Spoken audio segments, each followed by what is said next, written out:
ఆయన దగ్గరికి పోతే అయిపోయింది, నోటీస్ బోర్డులో వేసేసాం, బి టీంలో పంపిస్తానండి, సారీ అండి అని. ఇంకా క్రికెట్లో ఎలా ఉంటుందంటే పై వాళ్ళు చెప్పింది ఒప్పుకోవాల్సింది, అడ్డం తిరిగితే కెరీర్ కట్. అట్లా అన్ని బాధలు కూడా ఉంటాయి. పిల్లలని ప్రొఫెషనల్గా తయారు చేయాలంటే ఆ విధమైన మెంటాలిటీకి కూడా వాళ్ళకి అలవాటు చేయగలగాలి. ఇంకా ఇక్కడికి వచ్చాం, కర్నూలు అసోసియేషన్ బాగా చూశారు. అక్కడి నుంచి ఇక్కడ బాగా ప్రాక్టీస్ చేసి మీ అబ్బాయి ఇంకా నెక్స్ట్ రంజీ ఐపీఎల్కి వెళ్తాడు, అంత బాగుంది పర్ఫార్మెన్స్ లెగ్ స్పిన్నర్గా అని అన్నారు. ఒక 2-3 monthsకి పెయిన్ రావడం మొదలైంది రెక్కలో. లెగ్ స్పిన్ అంటే ఎక్కువ, అంటే ఎందుకు చెప్తున్నారంటే మనకు తెలియదు ఫిజికల్ యాక్టివిటీ, ఏం ఎక్సర్సైజ్ చేయాలి, ఎంత రెస్ట్ ఇవ్వాలి, ఎలా ఉండాలి అనేది మనకు తెలియదు. దాని గురించి చాలా స్ట్రగుల్ అయినాం. రాహుల్ శర్మ అని ఐపీఎల్లో లెగ్ స్పిన్నర్, వాళ్ళ కోచ్ దగ్గరికి కూడా వెళ్ళాను. లెగ్ స్పిన్నర్ కాబట్టి ఏమన్నా చెప్తాను, పంజాబ్కి వెళ్ళాను. ఆ కోచ్ అదే చెప్పాడు, ఎక్సర్సైజెస్ ఇలా చేయండి. Saina Nehwal coach, physical trainer Arif Ahmed, ఆయన దగ్గరికి వెళ్ళాను. ఆయన కూడా ఇచ్చాడు, ఈ ఎక్సర్సైజ్ చేయండి. చేసాం, కానీ రికవర్ కాలా. పర్ఫార్మెన్స్ డౌన్ అవుతే క్రికెట్లో ఇండియన్ ప్లేయర్ని కూడా పక్కన పెడతారు. 18-19 ఏజ్లో ఎంత మానసికంగా ఒత్తిడి ఉంటుంది. అప్పుడు నేను, నాన్న నీ కత్తి 2 పక్కల పదునుంది, నువ్వు ఏం వరి అవ్వకు, దేవుడు ఇంత దూరం తీసుకొచ్చాడు మనకి, పర్లేదు. అప్పుడు క్రికెట్ అకాడమీకి సెలెక్ట్ చేసుకొని ప్రాక్టీస్ ఇచ్చేవాళ్ళు. దాని నుంచి వద్దని రాసి ఇచ్చి వచ్చేసి మళ్ళీ చదువులో డిగ్రీలో కాన్సంట్రేట్ చేయించాను. డిగ్రీ పాస్ అయిపోయాడు, బ్యాంక్స్ ఎగ్జామ్ పడ్డాయి, ప్రొబేషనరీ ఆఫీసర్గా ఎస్బీఐ బ్రాంచ్ మేనేజర్ అయ్యాడు. అంటే 90% కష్టం ఎందుకు చెప్పానంటే ఇందుకే. ఇంకా మన ఆనందాలు, మన అభిరుచులు, మన ఏముండవు, జీరో. ఎప్పుడు ఎదుటి పాప బాబు, 1 ప్రొఫెషన్ కెరీర్, ఇదే ఉండాలి. అప్పుడు వాడు ఫెయిల్ కాడు, ఏ రూపంలో ఫెయిల్ కాడు. మనం గమనిస్తుంటాం కాబట్టి ఇమీడియట్గా డెసిషన్ తీసుకోవచ్చు. ఇదా అదా, అది వద్దు, ఇది తీసుకోవాలంటే ఏం చేయాలి.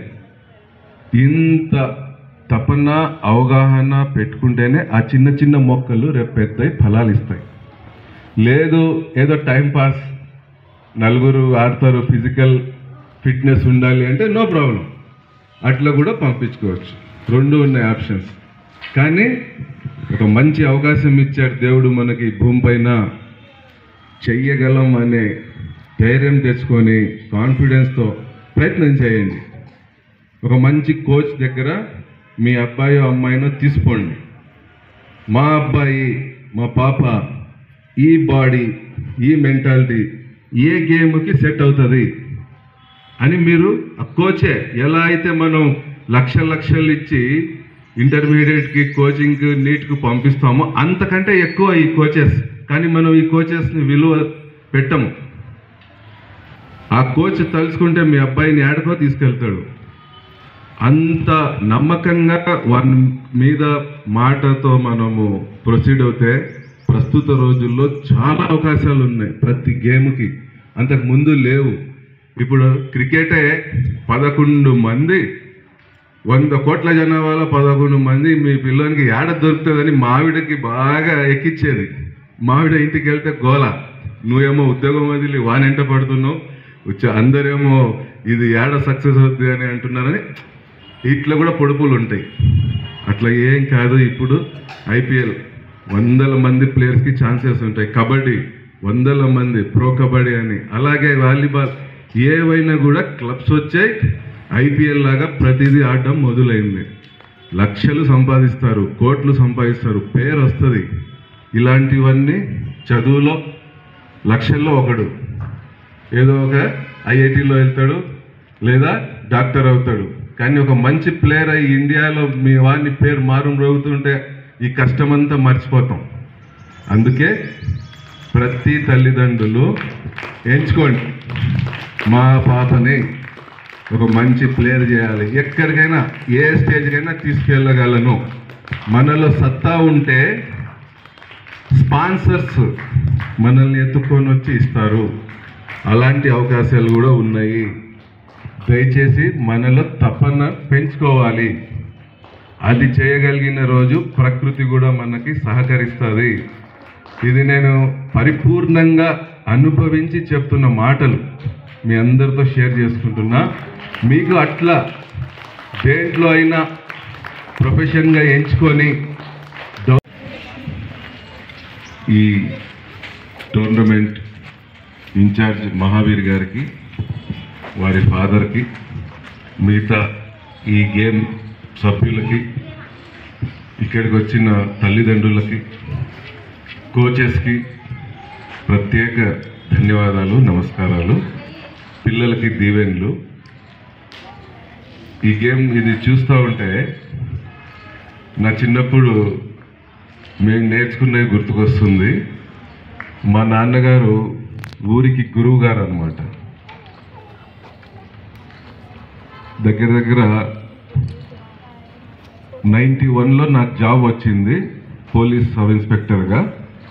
అంతకుముందు చెన్నూరు, కడప జిల్లా చెన్నూరు మండలం మా ఊరు, పెన్నా నది పక్కనే ఉంటుంది. ప్రతిరోజు రాత్రి 10 గంటల తర్వాత లేదా 9కి ఈ కర్రసాము, కత్తి యుద్ధము ప్రతి ఒక్కడు యూత్ నేర్చుకోవాల్సిందే. మా నాన్నగారు గురువు గారు నేర్పించేవాళ్ళు అనమాట. ఫస్ట్ 5 రౌండ్లు గీస్తారు, 1, 2 ఒలింపిక్స్ రింగుల్లాగా, మధ్యలో ఒక 2 ఇటు 2 అటు, మధ్యలో 1 అడుగులు నేర్పిస్తారు. ఈ గేమ్కి ఫస్ట్ అడుగులు చాలా ఇంపార్టెంట్. ఆ అడుగులు కరెక్ట్గా వేసిన తర్వాత కర్ర చేతికి ఇస్తారు. నిలబడి కర్ర తిప్పడం అలవాటు చేయాలి. ఇప్పుడు ఇందాక చేసిన ప్రతిదీ నేను చేశాను. అది రేకులది ఒకటి తిప్పలేదు, కానీ కత్తితో చేశాను, కర్రతో 2 కర్రలు తిప్పడము, తర్వాత కూర్చొని కింద మళ్ళీ పైన కూర్చొని కూడా చేసేవాడిని. తర్వాత ఫైట్ ఉంటుంది. నిజంగా యుద్ధంలో కొట్టుకొని చంపేస్తారా వీళ్ళు, ఒకరికొకరు చంపుకుంటారా అన్నంత రోషంగా, అంటే చిన్నపిల్లల్లో అన్ని ఫీలింగ్స్ రావు, అంత భయంకరంగా ఉంటుంది. చేతికి పిడిపాకులు ఇస్తారు. అవతల నుంచి వస్తే యువతల నుంచి అటాకింగ్ కిందేసి ఈ మెడ ఉంటుంది కదా, అక్కడ పెట్టి నిలబెడితే వాడు కింద పడినాడు ఓడినట్టు.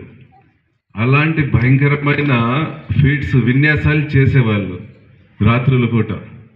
ఇవన్నీ ఒకసారి నాకు గుర్తుకొస్తున్నాయి పిల్లలు చేస్తుంటే. ముఖ్యంగా తల్లిదండ్రులకి నా రిక్వెస్ట్ అనుకోండి, సజెషన్ అనుకోండి,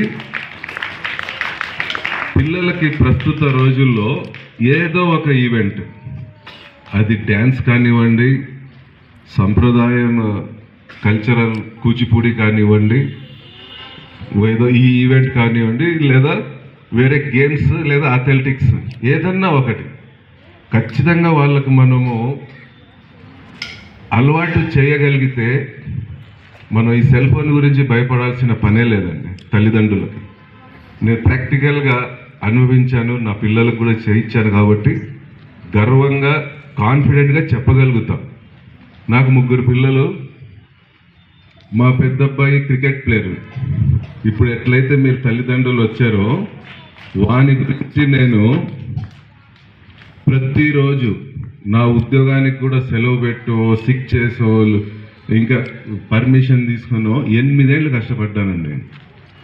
పొద్దున్నే వాని గురించి రాత్రే బూట్లు, సాక్సులు ఉతికి వాని కిట్, వానికి తాలూకా ఏమేమి అవసరమో తినే తిండి దగ్గర నుంచి బాదం పప్పు నానబెట్టడం.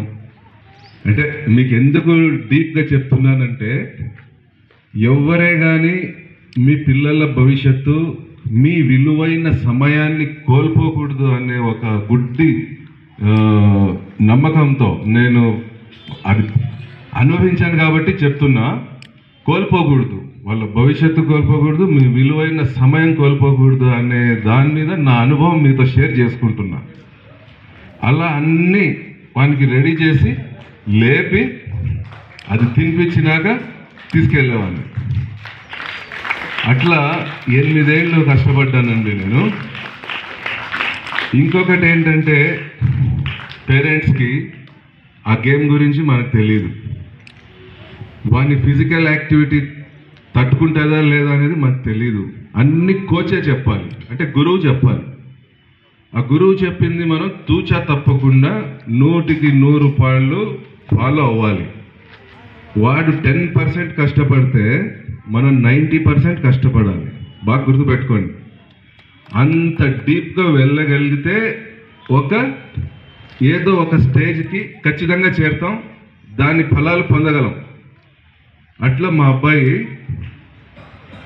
అండర్ 14లోనే తెలంగాణ అప్పుడు స్టేట్ ఇంకా విడిపోలా cricket association, Hyderabad cricket association అని ఉంటుంది, ఆదిలాబాద్ జిల్లాకి విన్నర్గా తెచ్చాడు. చరిత్రలో లేదు, హ్యాట్రిక్ లెగ్ స్పిన్నరు, ఆ జిల్లాని గెలిపించాడు. అటువంటి టాలెంట్ ఉన్న పిల్లోనికి ప్రాబబుల్స్లో తీసుకున్నారు. కొంతమంది తల్లిదండ్రులకు తెలియకపోవచ్చు గేమ్స్ గురించి. నేను చెప్పిన విషయాలు షేర్ చేస్తాను.